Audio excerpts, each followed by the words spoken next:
Have you ever pondered the deepest questions about our universe, its origins, and why it seems to contain both beauty and suffering? Ancient traditions have offered many answers, but few are as distinct and thought-provoking as Gnostic Mythos.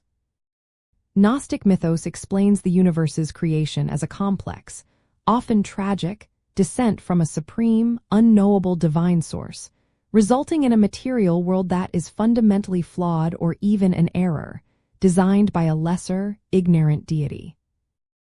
At the core of Gnostic cosmology is the concept of a transcendent, utterly perfect, and incomprehensible God, often called the monad or the true God. This ultimate divine source exists in a realm known as the Pleroma, which translates to fullness.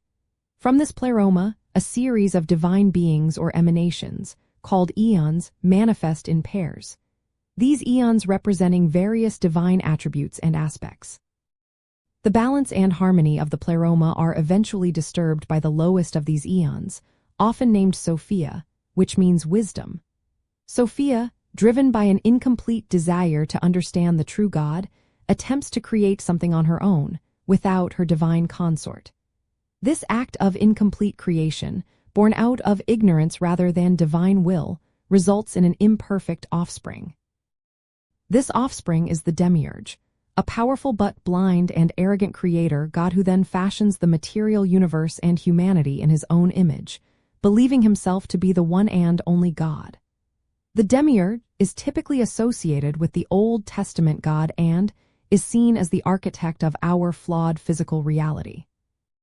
To truly grasp this intricate Gnostic perspective, begin by exploring primary Gnostic texts like the Nag Hammadi library.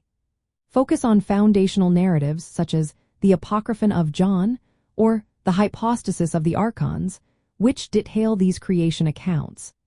Pay close attention to recurring symbols and allegories, as Gnostic texts often use metaphorical language to convey profound spiritual truths. Understanding the symbolic weight of terms like light and darkness, spirit and matter, or knowledge and ignorance is crucial. This framework introduces specific Gnostic concepts. The Pleroma signifies the divine fullness, while eons are divine emanations. Sophia represents divine wisdom, and her fall initiates the cosmic drama. The Demiurge is the ignorant creator of the material world, and the Archons are his demonic subservients who imprison spiritual humanity.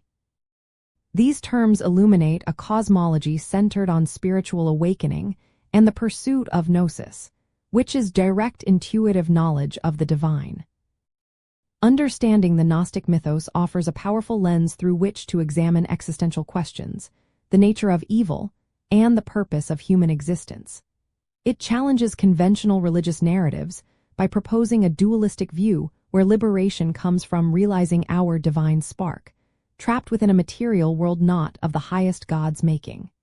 This perspective invites profound introspection and a reevaluation of our place in the cosmos.